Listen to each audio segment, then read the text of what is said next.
আমার মতো যদি বিপদে না পড়তে চান তাহলে কিন্তু এরকম ঝিঙের রেসিপি বাড়িতে একদমই বানাবেন না। ঝিঙে দিয়ে দুর্দান্ত হাতে মাখা একটা রেসিপি আজ আপনাদের সাথে শেয়ার করব, যেটা গরমের দিনে দুপুরবেলা তৃপ্তি করে খাবে। আর এই রেসিপি থাকলে কিচ্ছুটি লাগবে না, বানাতে মাত্র কয়েক মিনিট সময় লাগে, কিন্তু খেতে হয় দুর্দান্ত। তাহলে চলুন বন্ধুরা, আজকের কথা না বাড়িয়ে রেসিপি দেখে নেওয়া যাক। আশা করছি এই রেসিপি আপনাদের কাছে ভীষণ ভালো লাগবে। আজকের এই রেসিপি তৈরির জন্য প্রথমেই লাগবে ঝিঙে। আমি এখানে 500 গ্রাম মতো ঝিঙের গায়ের খোসাটাকে ফেলে ধুয়ে পরিষ্কার করে নিয়েছি। এখন ঝিঙেগুলোকে না একটু ছোট ছোট টুকরো করে কেটে নেব।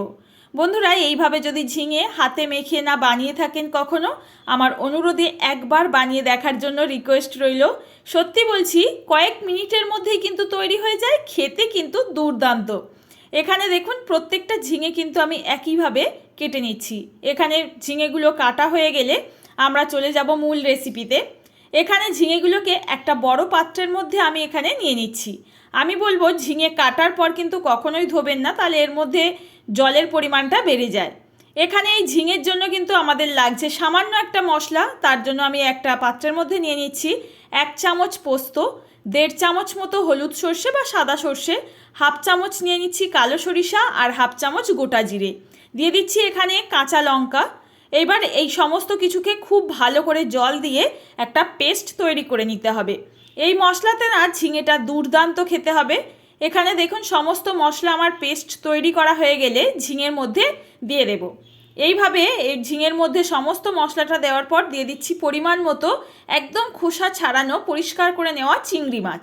এখানে যারা চিংড়িটা পছন্দ করেন না, স্কিপ করে দেবেন, সম্পূর্ণ কিন্তু নিরামিষভাবেও বানাতে পারবেন। পরিমাণ মতো লবণ, একটু হলুদ গুঁড়ো, আর কালারের জন্য কাশ্মীরি রেড চিলি পাউডার দিয়ে দিলাম। সব শেষে অ্যাড করছি এর মধ্যে একটু সর্ষের তেল। এই রান্নাটা কিন্তু সম্পূর্ণ সর্ষের তেলেই করার চেষ্টা করবেন, তাহলে এর ভালো টেস্ট হয়। তো দেখুন, এইবার পরিমাণ মতো সর্ষের তেল দেওয়ার পর হাত দিয়ে সমস্ত কিছু ভালো করে কিন্তু ঝিঙের মধ্যে মাখিয়ে নিতে হবে।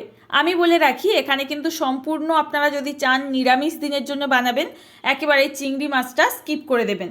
দিয়ে এখানে যে যে মশলা ব্যবহার করেছি ঠিক সেইভাবে একইভাবে কিন্তু ঝিঙেটাকে ম্যারিনেট করে নেবেন। আমি এখন ঢাকা বন্ধ করে এটাকে 10 মিনিটের জন্য রেস্টে রাখছি, যাতে ঝিঙে একটু নরম হয়ে যায়। রান্নাটা করতে খুব কম সময় লাগবে। এইবার আমি 10 মিনিট পর গ্যাস ওভেনটা অন করে কড়াই বসিয়ে 1 টেবিল স্পুন মতো দিয়ে দিচ্ছি সর্ষের তেল। এর মধ্যে দিয়ে দিচ্ছি একটু কালো জিরে ফোড়ন আর একটা মিডিয়াম সাইজের পেঁয়াজ কুচি। খুব ভালো করে এখন পেঁয়াজটাকে কিন্তু ভেজে নিতে হবে, খুব যেন লালচে না হয়ে যায় খেয়াল রাখবেন। পেঁয়াজের যে কাঁচা গন্ধটা আছে হালকা করে একটু এটাকে কমিয়ে নিতে হবে ভেজে। এবার দেখুন, আমার পেঁয়াজটা কিন্তু প্রায় ভাজা হয়ে গেছে। এখানে আর এক্সট্রা করে না কিচ্ছু মশলা লাগবে না, শুধুমাত্র কালো জিরে আর পেঁয়াজেই কিন্তু রান্নাটা দুর্দান্ত হবে। সমস্ত ম্যারিনেট করে রাখা ঝিঙেটা কিন্তু এর মধ্যে এখন অ্যাড করে দিলাম। আগের থেকেই দেখছেন ঝিঙেটা অনেকটা পরিমাণে নরম হয়ে গেছে আর একটু জলও ছাড়তে শুরু করেছে। এই পর্যায়ে দিয়ে এটাকে হালকা করে নাড়াচাড়া করে চাপা ঢাকা দিয়ে দেবো। তার আগে যে পাত্রের মধ্যে ম্যারিনেট করেছিলাম ওতে সামান্য একটু জল দিয়ে ধুয়ে এর মধ্যে দিয়ে দিলাম। তবে এই রান্নাতে কিন্তু খুব বেশি জল ব্যবহার করবেন না, তাহলে রেসিপিটি বানাতে অনেক টাইম লেগে যাবে। আর ঝিঙে কম টাইমেই রান্না হয়ে যায়, তখন খেতেও ভালো লাগবে না জলের পরিমাণ বেশি থাকলে। এটাকে চাপা ঢাকা দিয়ে আমি 5 মিনিটের জন্য এইভাবে গ্যাসের ফ্লেমটা লো টু মিডিয়ামে বসিয়ে রান্না করে নিয়েছি। আর ফিরে আসলাম 5 মিনিট পর। দেখুন কতটা পরিমাণে জল বেরিয়েছে আর ঝিঙেটা নরম হয়ে গেছে।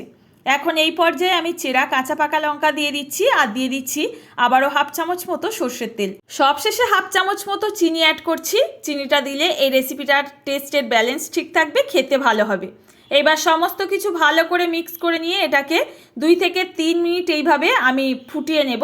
তারপর কিন্তু আমাদের ঝিঙে ভাপা একদম রেডি। রান্নাটা করতে কতটা টাইম লেগেছে আপনারা বলুন তো। আর কে কোথা থেকে দেখছেন রেসিপিতে অবশ্যই একটা কমেন্ট করবেন। আপনারা যখন কমেন্ট করেন ভীষণ ভালো লাগে। আর এই রেসিপিগুলো আপনাদের কাছে কেমন লাগে জানাতে কিন্তু একদম ভুলবেন না। এটাকে না নামিয়ে আমি সার্ভ করে দিচ্ছি, আর এটা গরম ভাতের সঙ্গে দুপুরবেলা খেয়ে জানাবেন কেমন লাগলো আজকে রেসিপি। যদি ভালো লাগে রেসিপিটা ফ্রেন্ড ও ফ্যামিলির কাছে একটু শেয়ার করার জন্য অনুরোধ রইল। আর নতুন কেউ আসলে প্লিজ চ্যানেলটি সাবস্ক্রাইব করে পাশে থাকবেন।